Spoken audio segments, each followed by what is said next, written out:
The Crossroads at Mount Graham, a spiritual siege. An experience I had with a powerful spirit while camping out in the desert of Arizona. The desert is beautiful by day, but by night, it belongs to a different set of laws. I was deep in the backcountry near Mount Graham, an area where the air feels thin and most people are too uneasy to camp. I had pulled my vehicle off the dirt road to settle in for the night, not realizing at the time that I had parked exactly at a crossroads, T-boned by another dirt road that led straight into the dark, and even deeper into the desert landscape. Before I closed my eyes, I did what I always do. I established my sovereignty. I placed a force field of protection around my vehicle.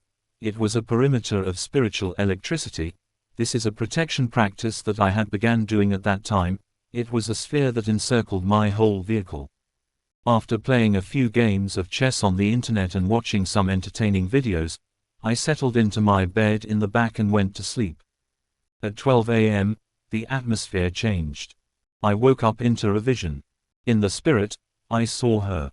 Emerging from the deep wide gully wash that was approximately a quarter-mile away, a female spirit appeared.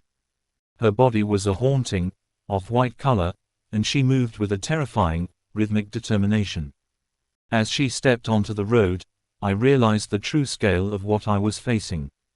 In the spirit realm, she was massive, standing every bit of 9 to 11 feet tall. She towered over the landscape, a giant figure of intimidation marching directly for my vehicle. Some might call her Hecate, or Queen of the Crossroads. Whatever her name, she was powerful, and she was coming to prove a point. She wanted to use her size and her power to prove she could walk right through my space. But I know who I am, and I know who holds the keys to my safety.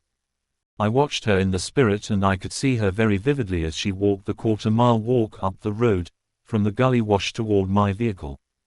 Using my will and my intention, I used my hand and pushed her, and I commanded her in the name of Jesus to move. I physically pushed her off the road in the spirit realm.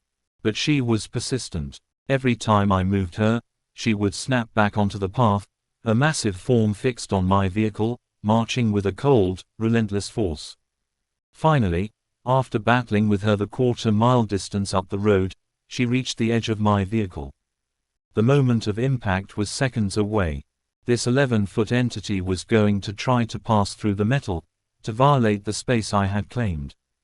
I didn't waver. I called out, "Lord, protect my vehicle. In the name of Jesus, let this spirit not pass through." Right at the threshold, she hit the wall. The force field held. I watched that ancient, determined giant veer sharply at the last possible second, forced to go around the perimeter because she could not go through it. I made it through that night because I didn't leave my gates open. As the evening shadows stretch across the desert floor and the evening wolf prepares to hunt, remember, the darkness is increasing, and the stakes are getting higher. Don't just park. Protect.